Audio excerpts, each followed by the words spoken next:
कि मैं 5 मार्कर लेके आया हूँ 600 रुपये के, 5 मार्कर लेके आया हूँ 600 रुपये के। मैं आपसे पूछता हूँ कि बताओ यही इसी कीमत के साथ 8 मार्कर कितने के आएंगे? तो क्या तरीका होगा, हम पहले 600 को डिवाइड करेंगे 5 पे, जो हमारे पास वैल्यू आएगी वो 1 मार्कर की आएगी। कितने की? अब वो आपसे 8 पूछ ले, 80 पूछ ले, 800 पूछ ले, 8000 मार्करों की कीमत पूछ ले, तो आप उस 1 मार्कर की कीमत को उससे मल्टीप्लाई कर दो तो आपके पास डाटा। यही इसी तरह की कैलकुलेशंस हम यहाँ पे केमिकल इक्वेशन की बेस के ऊपर करेंगे। आपसे सवाल पूछेगा, केमिकल इक्वेशन को हम पहले वहाँ पे राइट क्लिक करेंगे अपने सॉल्यूशन के अंदर, फिर उस इक्वेशन को देखते हुए हम उसके सवाल का जवाब देने की कोशिश करेंगे। अस्सलाम वालेकुम बच्चों, कैसे हैं आप सब? ठीक है। कल हमने केमिस्ट्री का क्या पढ़ा था? केमिकल इक्वेशन पढ़े। हम 9th क्लास की केमिस्ट्री का कौन सा चैप्टर पढ़ रहे हैं? चैप्टर नंबर 4 पढ़ रहे हैं। 9th केमिस्ट्री का चैप्टर नंबर 4 है। कल हमने केमिकल इक्वेशन पढ़ा था। आज हमने केमिकल इक्वेशन की बेस के ऊपर कैलकुलेशंस समझनी है। ये केमिकल इक्वेशन हमने पहले समझनी है। कोई भी सवाल हमसे किया जाएगा, according to the chemical equation हमने उसका जवाब देना है। हमने उसका जवाब देना है। कैसे जवाब देना है मैं आपको पहले सिंपल सी जो है वो एग्जांपल दे देता हूँ। कैल्शियम कार्बोनेट है, HCl के साथ रिएक्ट करती है। कैल्शियम कार्बोनेट का 1 मोल हाइड्रोक्लोरिक एसिड के 2 मोल आपस में रिएक्ट करते हैं। 1 मोल कैल्शियम क्लोराइड का बनता है, 1 मोल वाटर का, 1 मोल कार्बन डाइऑक्साइड का। किसका? आपसे पूछा जाए कि 1 मोल कैल्शियम कार्बोनेट हो तो उससे कैल्शियम क्लोराइड बनाने के लिए कितने मोल हाइड्रोक्लोरिक एसिड चाहिए? 2 मोल। कितने मोल चाहिए? आपने किसको देख के बता दिया? बैलेंस्ड केमिकल इक्वेशन को देख के। किसको देख के?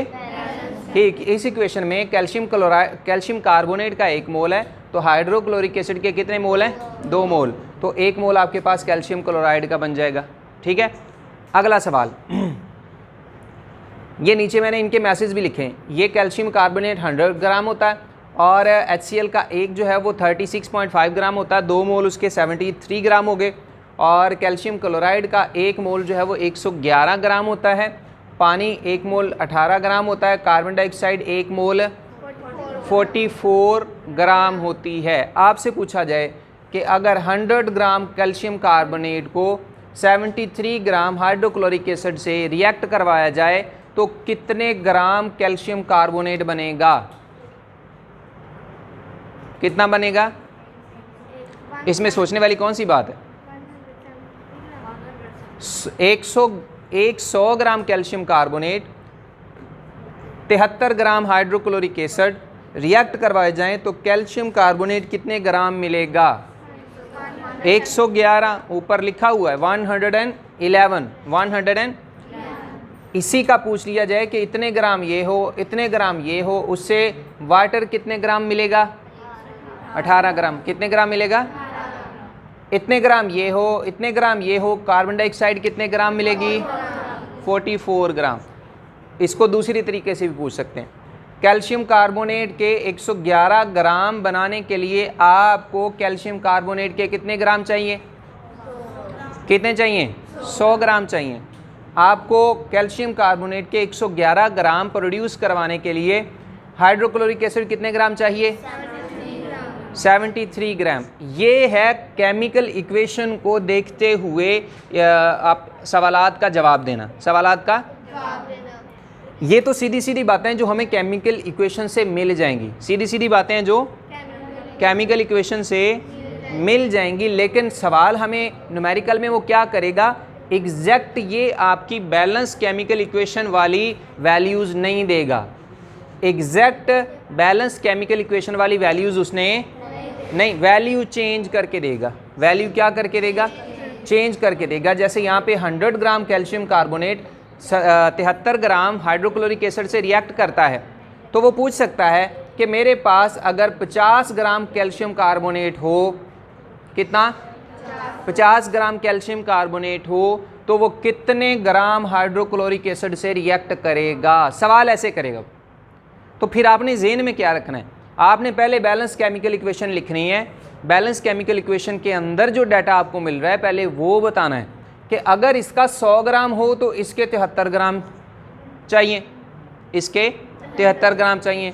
फिर आपने इसकी यूनिटी की वैल्यू बतानी है, किसी एक चीज़ की वैल्यू बतानी कि इसका अगर 1 ग्राम हो तो इसके इतने ग्राम चाहिए, इसके 100 ग्राम से इसके 73 ग्राम, और फिर 100 ग्राम के बाद 1 ग्राम की आपने वैल्यू निकाल लेनी। जब आपके पास 1 ग्राम की वैल्यू आ गई, उसके बाद आप 50 की भी बता सकते हैं, आप 70 की भी बता सकते हैं, आप 100 की तो यहाँ पे लिखी हुई है, 200 की बता सकते हैं, 300 की बता सकते हैं।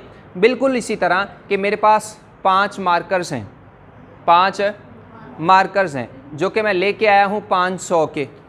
कितने के लेके आया हूँ? 5 मार्कर है मेरे पास, मैं 500 के लेके आया हूँ। मैं आपसे पूछता हूँ बताओ 7 मार्कर कितने के आएंगे? तो ये आपने कहा 700, आपने कैसे ये गैस किया? आपने पहले 500 को 5 पे तकसीम किया, जवाब आया 100, जवाब आया 100। फिर आपने उस 100 को 7 से मल्टीप्लाई कर दिया तो आपको पता चल गया कि इसका 700। ये थोड़ा ये आसान था, थोड़ा टिपिकल कर लेते कि मैं 5 मार्कर लेके आया हूँ 600 रुपये के, 5 मार्कर लेके आया हूँ 600 रुपये के। मैं आपसे पूछता हूँ कि बताओ यही इसी कीमत के साथ 8 मार्कर कितने के आएंगे? तो क्या तरीका होगा? हम पहले 600 को डिवाइड करेंगे 5 पे, जो हमारे पास वैल्यू आएगी वो 1 मार्कर की आएगी। कितने की? अब वो आपसे 8 पूछ ले, 80 पूछ ले, 800 पूछ ले, 8000 मार्करों की कीमत पूछ ले, तो आप उस 1 मार्कर की कीमत को उससे मल्टीप्लाई कर दो तो आपके पास डाटा।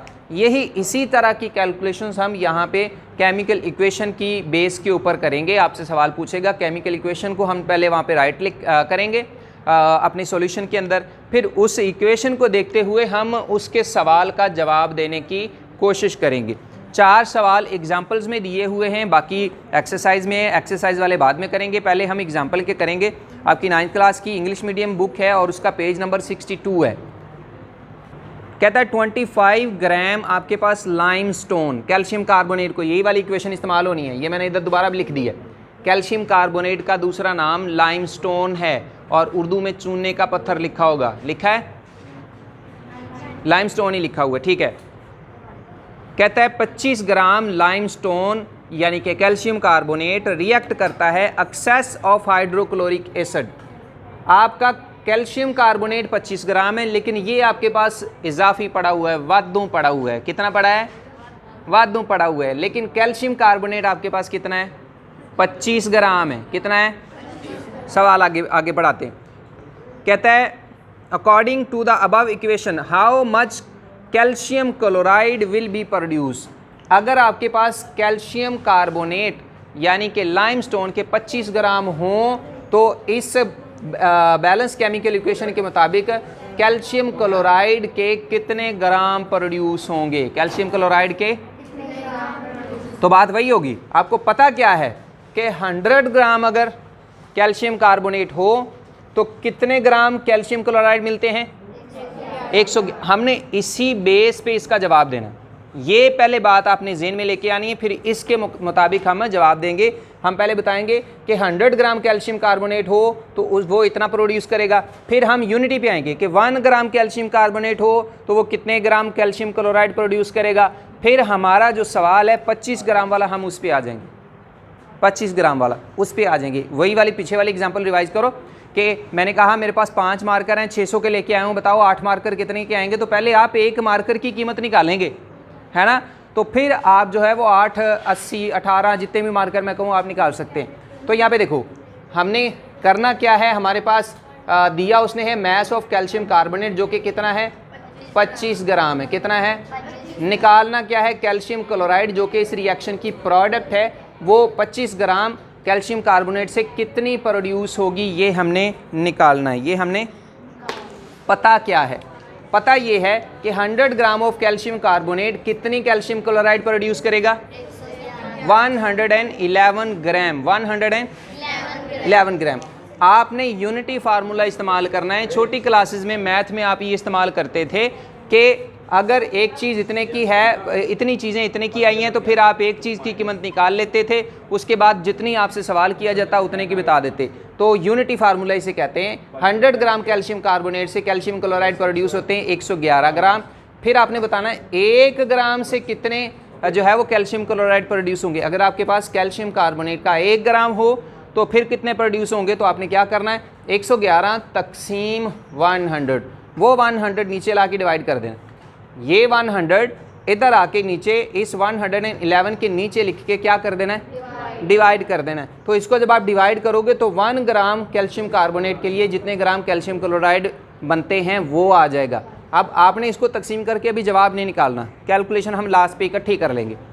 फिर अगला सवाल, हमारे पास 1 ग्राम कैल्शियम कार्बोनेट के लिए जो कैल्शियम क्लोराइड बनती है वो जवाब आ गया। अब आप 25 बता दो कि 25 ग्राम अगर आपके पास कैल्शियम कार्बोनेट हो तो उससे कैल्शियम क्लोराइड कितनी प्रोड्यूस होगी, तो 25 को इससे मल्टीप्लाई कर दो, 25 को इससे यूँ समझो कि ये एक CaCO3 एक कैल्शियम क्लोराइड के लिए, एक कैल्शियम कार्बोनेट के लिए आपका आंसर आ गया। अब वो 25 कहता है 25 से ज़रब दे दो, 50 कहता है 50 से ज़रब दे दो, 200 कहता है 200 से ज़रब दे दो। अंडरस्टैंड, समझ आइए। तो आपने 25 से ज़रब दिया तो आपके पास जवाब आया 27.75 ग्राम, 27.75 आपका जवाब आ गया कि अगर आपके पास 25 ग्राम कैल्शियम कार्बोनेट हो तो उससे कितना कैल्शियम क्लोराइड बनना है, इतना, कितना 27.75 ग्राम। बात समझ में आई है, मुश्किल तो नहीं है। अगली एग्जांपल की तरफ चलें। अगली एग्जांपल हमें कहती है 1.8 मोल्स ऑफ इथाइल अल्कोहल। हमारे पास एक अल्कोहल है और उस अल्कोहल का नाम है इथाइल अल्कोहल। क्या नाम है, उसने हमें मोल्स बताए हैं, अब मास नहीं बताया, अब मोल बताएं। कहता है उसके 1.8 मोल हैं when burnt in the air completely, जब उसको मुकम्मल तौर पे हवा में जला दिया जाता है, उसको हवा में जला दिया जाता है। Will utilize how many moles of the oxygen gas, तो वो ऑक्सीजन गैस कितनी इस्तेमाल करेगा। ये देखो इथाइल अल्कोहल का फार्मूला है C2H5OH। ये इक्वेशंस आपने ज़ुबानी याद करनी, यहाँ आपको सवालात के अंदर नहीं दी हुई, आपने ज़ुबानी याद रखनी है, ठीक है, याद करनी है according to the question. Ethyl alcohol है, वो ऑक्सीजन से रिएक्ट करता है और ये बर्निंग का प्रोसेस है, इसमें कार्बन डाइऑक्साइड और वाटर प्रोड्यूस होते हैं। फिर इस इक्वेशन को हमने बैलेंस किया तो ऑक्सीजन के साथ 3 आ गया, कार्बन डाइऑक्साइड के साथ 2 आ गया और वाटर के साथ भी 3 आ गया। ये हमारी बैलेंस्ड केमिकल इक्वेशन बन गई। ये हमारी इस इक्वेशन के मुताबिक 1 मोल आपके पास अगर हो इथाइल अल्कोहल का तो उसके लिए आपको ऑक्सीजन के कितने मोल चाहिए, 3 मोल्स। कितने चाहिए, 3 मोल। तो उसका सवाल हमारे पास ये है कि अगर अल्कोहल के 1.8 मोल हों तो फिर इसको जलाने के लिए ऑक्सीजन के कितने मोल चाहिए होंगे। समझ आई, सवाल की समझ आई कि अगर कहता है इसके आपके पास 1.8 मोल्स हों तो फिर इसको जलाने के लिए ऑक्सीजन के कितने मोल दरकार हैं, ये सवाल है। बैलेंस केमिकल इक्वेशन हमें ये बताती है कि इसका अगर 1 मोल हो तो ऑक्सीजन कितने मोल चाहिए, 3 मोल। इसी को बुनियाद बना के हम इसको सॉल्व कर लेंगे। तो इसके सॉल्यूशन में चलते हैं। 1 मोल ऑफ द अल्कोहल, उसको ऑक्सीजन के कितने मोल की ज़रूरत है, 3 की। कितने की, 3 की। तो एक अच्छा उसने यूनिटी की पहले वैल्यू बताई हुई है, यहाँ पे आपको यूनिटी की वैल्यू निकालने की ज़रूरत ही नहीं है। 1 मोल की उसने पहले वैल्यू बताई हुई है कि 1 मोल इथाइल अल्कोहल हो तो उसके लिए कितने मोल ऑक्सीजन चाहिए, 3 मोल। तो 1.8 मोल अगर आपके पास इथाइल अल्कोहल हो तो उसके लिए कितने मोल ऑक्सीजन चाहिए, 3 को 1.8 से ज़रब दे दें तो जवाब आ गया आपके पास 5.4 मोल्स। क्या जवाब आ गया, क्या जवाब आया, 4 मोल्स। अब इस सवाल के अंदर उसने इस एग्जाम्पल के अंदर 2 सवाल किए हैं। एक सवाल तो ये कि 1.8 मोल इथाइल अल्कोहल को जलाने के लिए कितने मोल ऑक्सीजन के चाहिए। दूसरा सवाल ये है, इसी के अंदर दोबारा एग्जाम्पल में आ जाओ। Also calculate the number of moles of carbon dioxide produce. इसी मोल के साथ 1.8 मोल इथाइल अल्कोहल की बर्निंग करवाते हो ऑक्सीजन के साथ तो उस दौरान कार्बन डाइऑक्साइड के कितने मोल बनते हैं, कार्बन डाइऑक्साइड के कितने मोल बनेंगे। तो 1 मोल अगर आपका इथाइल अल्कोहल का जलता है तो कार्बन डाइऑक्साइड के कितने मोल बनते हैं, 2 बनते हैं। तो अगर आपके पास 1.8 मोल अल्कोहल का जलता है तो फिर कितने बनेंगे, 2 को 1.8 से ज़रब दे दें। यूनिटी की वैल्यू आपकी इक्वेशन में दी हुई है, इक्वेशन में यूनिटी की वैल्यू दी हुई है, आपको यूनिटी की निकालने की ज़रूरत ही नहीं, ठीक है। जिसकी वैल्यू वो पूछ रहा है आपसे कि ये वाली इस्तेमाल कर रहे हैं तो वो पहले ही अगर उसकी वैल्यू 1 में है तो फिर उसको आप पहले यूनिटी की तरफ जाने की ज़रूरत नहीं पड़ती। तो यहाँ पे देखो, एक एग्जाम्पल के अंदर उसने 2 सवाल किए थे। पहला कि इथाइल अल्कोहल है आपके पास 1.8 मोल, उसके लिए ऑक्सीजन कितने मोल चाहिए उसको जलाने के लिए, तो हमने जवाब दे दिया नहीं, ये 1 मोल के लिए था, लेकिन सवाल उसका था 1.8 मोल हो तो फिर कितने आपको ऑक्सीजन के मोल चाहिए, हमने जवाब दे दिया। फिर कहता है कि 1.8 मोल इथाइल अल्कोहल को जलाएं तो कार्बन डाइऑक्साइड के कितने मोल बनते हैं, तो हमने ये भी जवाब दे दिया। ये वाली एग्जाम्पल आपको सॉल्व हो गई, समझ में आई है? कोई सवाल है इससे रिलेटेड? तीसरी पे चलें, बोलें कोई सवाल है तो पूछें, नहीं चलते हैं अगली। एग्जाम्पल नंबर 3 देखें क्या कह रही है। कहता है एल्यूमिनियम मेटल है, एल्यूमिनियम मेटल रिएक्ट करती है ऑक्सीजन के साथ और प्रोड्यूस करती है एल्यूमिनियम ऑक्साइड। क्या प्रोड्यूस करती है? हम पहले इसकी बैलेंस केमिकल इक्वेशन लिखेंगे। यहाँ पे जो डाटा लिखा है मैंने सॉल्यूशन का लिखा है, क्वेश्चन वगैरह नहीं लिखा कि सॉल्व जितना आपने करना है ये सारा आपने डाटा लिखना है। तो इक्वेशन को पहले लिख लो। इक्वेशन में है एल्यूमिनियम रिएक्ट करती है ऑक्सीजन के साथ, एल्यूमिनियम ऑक्साइड का ये फार्मूला है, उसके मुताबिक हम इसको बैलेंस करते हैं। तो 4 मोल एल्यूमिनियम के चाहिए और 3 मोल ऑक्सीजन के चाहिए, उससे 2 मोल एल्यूमिनियम ऑक्साइड के मिलते हैं। समझ आ गई? इसके अकॉर्डिंग अब हम इसके सवाल का जवाब देते हैं। कहता है कि एल्यूमिनियम ऑक्सीजन के साथ रिएक्ट करती है और एल्यूमिनियम ऑक्साइड बनाती है। How many grams of oxygen will be required to react completely with the 0.3 moles of the aluminium. कहता है एल्यूमिनियम है आपके पास, उसके इतने मोल 0.3 मोल एल्यूमिनियम के हैं, तो ऑक्सीजन आपको 0.3 मोल एल्यूमिनियम के साथ रिएक्ट करवाने के लिए कितने ग्राम ऑक्सीजन चाहिए। अब सवाल देखो, थोड़ा सा उसने घुमा दिया। घुमाया क्या कि आपको जो डाटा दिया वो मोल्स में दिया कि एल्यूमिनियम के इतने मोल हैं, बताओ एल्यूमिनियम के 0.3 मोल्स के साथ रिएक्ट करने के लिए ऑक्सीजन कितने ग्राम्स चाहिए। ऑक्सीजन अब होना तो ये चाहिए था सादा सीधा सा सवाल कि अगर एल्यूमिनियम के इतने मोल हैं तो ऑक्सीजन के कितने मोल दरकार होंगे। अब उसने मोल नहीं पूछा, हमसे क्या पूछ लिया, ग्राम पूछ लिया। तो इसमें भी परेशान होने की ज़रूरत नहीं है, हमें जो पता है हम पहले वही निकालेंगे। आपां आपदी वंजली उत्थे ही वजानी है। हमारे पास मोल, हमें उसने मोल दिए तो पहले हम ऑक्सीजन के मोल निकालेंगे। पहले हम ऑक्सीजन के तो जब मोल आ जाएंगे तो फिर मैस निकाल लेंगे। जब मोल आ जाएंगे तो उस मोल की मिकदार से उसका क्या निकाल लेंगे, मैस निकाल लेंगे। सिंपल सी बात है। तो पहले हम निकालेंगे मोल के। बैलेंस केमिकल इक्वेशन हमें क्या बताती है कि 4 मोल्स अगर एल्यूमिनियम के हों तो ऑक्सीजन के कितने मोल चाहिए, 3 मोल चाहिए। यहाँ जो है यूनिटी फार्मूला फिट होगा। तो फिर कहता है हमने खुद से लिखना है कि 1 मोल अगर एल्यूमिनियम के हों तो उसके लिए ऑक्सीजन कितने चाहिए, वो 3 उधर ही पड़ा रहने देंगे। ये वाला शुरू वाला नंबर इधर नीचे जाके डिवाइड कर देंगे। ये 4-5 की मैथ्स में आपने पढ़ा हुआ है, 6-7 में भी पढ़ा होगा। यूनिटी फार्मूला इसे कहते हैं। फिर उसके सवाल के ऊपर आ जाओ। कहता है अगर एल्यूमिनियम के इतने मोल्स हों 0.3 मोल्स, तो फिर उसके लिए आपको ऑक्सीजन कितनी चाहिए, 3 डिवाइडेड बाई 4 मल्टीप्लाइड बाई 0.3 कर दें तो आपके पास जवाब आ गया 0.225 मोल्स। ये मोल्स की मिकदार आ गई आपके पास, मोल्स आ गए ऑक्सीजन के, जो कि 0.3 मोल एल्यूमिनियम के साथ रिएक्ट करने के लिए आपको चाहिए। अब मोल आ गए तो मोल से अब हम ऑक्सीजन का मैस निकाल लेंगे। क्या निकाल लेंगे, ग्राम्स में मैस निकाल लेंगे। उसके लिए क्या करना है आपने हमारे पास 1 मोल अगर ऑक्सीजन का हो तो उसका मोलर मैस कितना होता है, ऑक्सीजन का 1 मोल, ऑक्सीजन के मालिक्यूल की बात हो रही है, ऑक्सीजन के एटम की नहीं, तो उसका हमारे पास मोलर मैस होता है 32 ग्राम। ये 1 मोल का है, यूनिटी उसने पहले ही बताई हुई है। तो अब वो कहता है कि इतने मोल अगर ऑक्सीजन के हैं तो फिर आपके पास उसका मोलर मैस कितना होगा, तो 32 को इस मोल की मिकदार के साथ मल्टीप्लाई कर दें। मल्टीप्लाई किया तो हमारे पास आंसर है 7.2 ग्राम। 7 क्लियर? आ गया सवाल? मुश्किल तो नहीं, सॉल्व कर लेंगे, पक्की बात है। अगले सवाल पे चलें, इससे रिलेटेड कोई सवाल तो नहीं। अच्छा, एग्जाम्पल नंबर 4 वो हमें क्या कहती है, how many molecules of water will be produce if we react 5 gram of hydrogen gas with the excess of oxygen gas.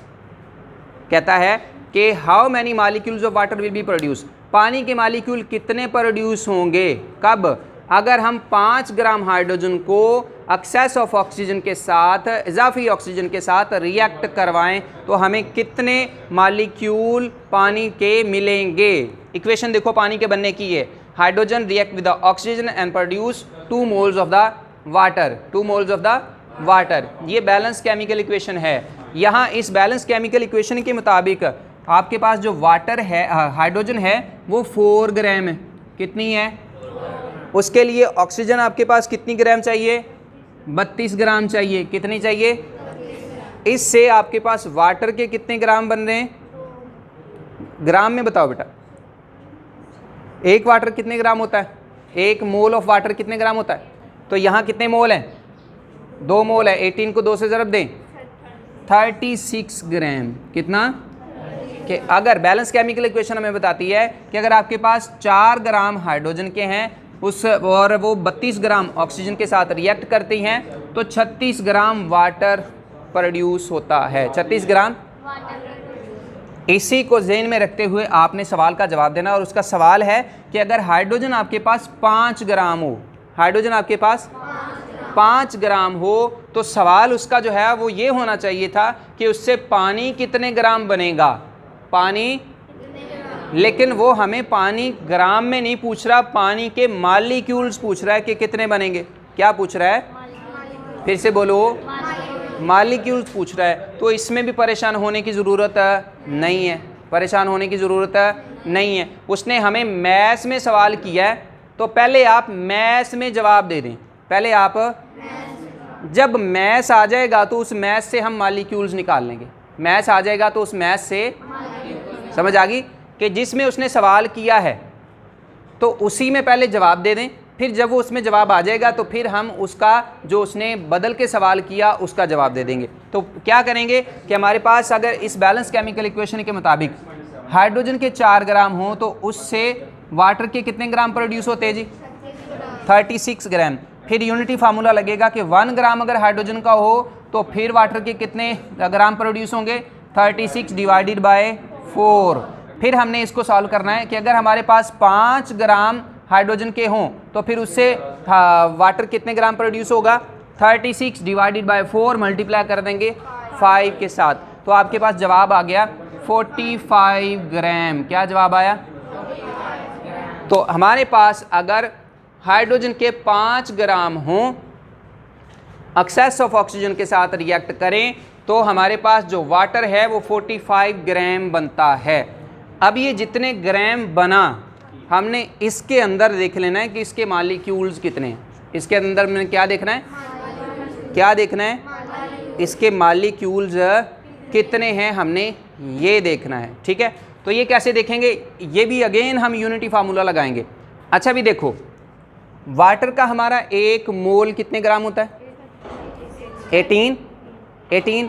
कोई भी सब्सटेंस हमारे पास 1 मोल हो तो उसमें उसके कितने पार्टिकल होते हैं? शाबाश, 6.022 multiplied by 10 raise to power 23 Avogadro's number. किसी भी सब्सटेंस का 1 मोल हो तो उसमें कितने पार्टिकल होते हैं? एवोगैड्रोज नंबर जितने। ठीक है, दुख भी हुआ इतनी ज़्यादा क्लास के लिए, खुशी हुई उस बच्चे के लिए कि उसने याद रखा। मोल और एवोगैड्रोज नंबर को बेटा जोड़ के रखो, मोल और एवोगैड्रोज नंबर को, कि आपके पास किसी सब्सटेंस का 1 मोल है तो उसके अंदर उसके पार्टिकल्स कितने होंगे? एवोगैड्रोज नंबर जितने। कितने? एवोगैड्रोज। अगला पार्ट ये है कि 45 ग्राम ऑफ वाटर के अंदर उसके मॉलिक्यूल कितने होंगे। तो हमें पता क्या है? हमें पता ये है कि अगर वाटर हमारे पास 18 ग्राम हो, कितना हो? उसके अंदर उसके मॉलिक्यूल्स कितने होते हैं? इतने होते हैं। यहाँ पे बैलेंस केमिकल इक्वेशन में हमारे पास वाटर के कितने ग्राम हैं? 36 ग्राम है। 1 मोल नहीं है, 2 मोल है। कितने हैं? 2 मोल हैं। 36 ग्राम आपका वाटर अगर है तो उसमें फिर मॉलिक्यूल्स कितने होंगे? 2 ज़रब 6.022 multiplied by 10 raise to power 23। बात समझ में आई? ये उसी तरह सवाल है, 1 दर्जन में कितने अंडे हैं? 2 दर्जन में कितने अंडे होंगे? 24 कैसे आएगा? 2 ज़रब 12। वही बात हम यहाँ पे कर रहे हैं। कि एक मोल के अंदर मॉलिक्यूल्स कितने, एवोगाड्रोस नंबर जितने, तो 2 के अंदर कितने होंगे, एवोगाड्रोस नंबर ज़रब 2, कितना हो गया ये जवाब 12.04 मल्टीप्लाइड बाय 10⁻⁻23। अब ये वो डाटा है, ये वो नंबर ऑफ मॉलिक्यूल्स हैं जो हमें बैलेंस केमिकल इक्वेशन बताती है। कौन बताती है, बैलेंस केमिकल इक्वेशन हमें ये बताती है कि अगर आपके पास 36 ग्राम पानी हो तो उसके अंदर कितने मॉलिक्यूल्स होंगे। तो हमारे सवाल के अंदर हमें जो है वो आंसर मिला था 45 ग्राम पानी। तो कहता है कि अगर आपके पास 45 ग्राम पानी हो तो फिर आपके पास उस 45 ग्राम पानी के अंदर कितने मॉलिक्यूल्स होंगे, 45 ग्राम पानी के अंदर कितने मॉलिक्यूल होंगे। तो हमने यहाँ पे क्या करना है, बोले यूनिटी फार्मूला लगाना है। क्या लगाना है, यूनिटी फार्मूला। कैसे लगाएंगे कि 36 ग्राम वाटर के अंदर मॉलिक्यूल्स कितने हैं, 12 नहीं है बेटा, 12.04 मल्टीप्लाइड बाय, फिर आप बताओ कि 1 ग्राम के अंदर कितने, यूनिटी फार्मूला 1 ग्राम के अंदर कितने हैं, 1 divided by 36 multiplied by 12.04 multiplied by 10⁻23। इधर वाला जब उधर जाएगा तो बटे के नीचे आएगा ना। अब हमने सवाल का क्या जवाब दिखाना है कि अगर 45 ग्राम आपके पास वाटर हो तो फिर उसके अंदर कितने मॉलिक्यूल्स होंगे। तो ये 45 45 इधर जाके मल्टीप्लाई कर दो, 45 divided by 36 multiplied by Avogadro's number नहीं 12.04 मल्टीप्लाइड बाय 10⁻23। इसका जवाब निकालें। 45 को डिवाइड करो 36 पे, 45 डिवाइडेड बाय 36 मल्टीप्लाइड बाय 12.04, तो जवाब क्या आया 1.50 मल्टीप्लाइड बाय 10⁻23 नहीं आएगा, 24 आएगा, क्योंकि जब हम इनको मल्टीप्लाई करेंगे तो ये जवाब हमारा 15.05 आएगा। तो एक पॉइंट फिर से पीछे लेके आएंगे तो हमारा 23 जो है वो किस में बदल जाएगा, 24 में बदल जाएगा। तो ये हमारा लास्ट वाले क्वेश्चन का आंसर है जिसमें हमने दो सवालों का जवाब दिया। बात समझ में आई है। अगले एक्सरसाइज वाले जो न्यूमेरिकल है वो हम फिर से करेंगे, दोबारा करेंगे, ठीक है। कोई सवाल करना इसमें से, करना नहीं करना, okay, have a good day, fee Aman Allah.